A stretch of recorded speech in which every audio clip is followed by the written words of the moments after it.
Slip accidents typically follow a progressive sequence.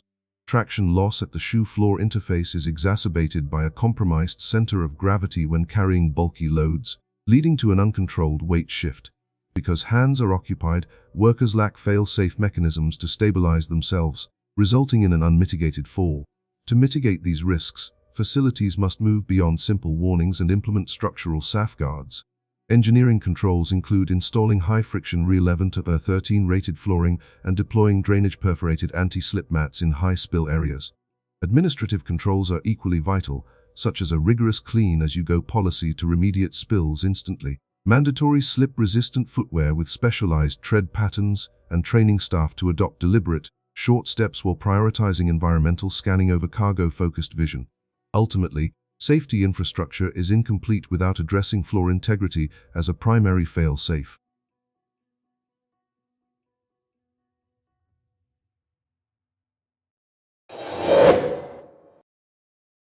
The incident at the hazardous material transport site highlights how emotional volatility can lead to severe safety breaches.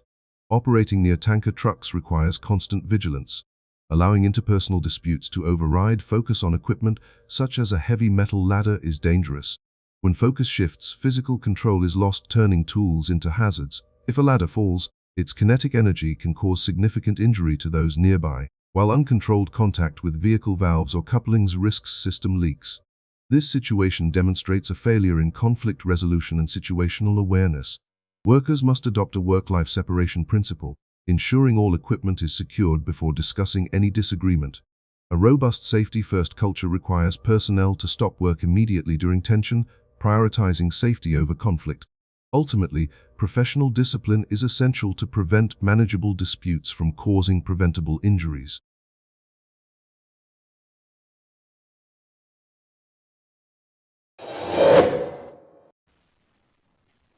Earthquakes release massive energy from crustal faults, generating waves that induce rapid oscillations and disrupt static equilibrium, while structural resonance can amplify shaking amplitude to cause collapse. Human instability during these events is a product of vestibular overload, where the inner ear fails to compensate for high acceleration ground shifts and base of support displacement, forcing the body's center of gravity outside its stable zone. Industrially, these events trigger dynamic loading of suspended inventory and secondary failures like ruptured pressure lines or power loss, which prevent emergency shutdowns. To manage these risks, the drop cover and hold-on protocol is essential to minimize exposure. Attempting to stand is counterproductive. Safety requires lowering your center of gravity and isolating yourself from hazards until the shaking ceases. Implementing vibration dampening systems and redundant anchoring is mandatory for industrial safety.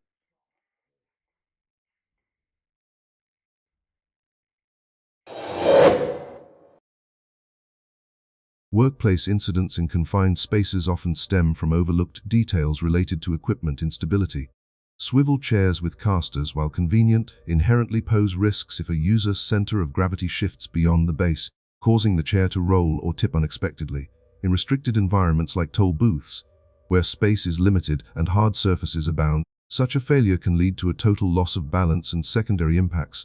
Employees frequently normalize these risks, viewing chairs as static fixtures and neglecting regular inspections of locking mechanisms or frame stability. To mitigate these dangers, organizations should prioritize ergonomics by considering fixed base seating or weight-activated locking casters.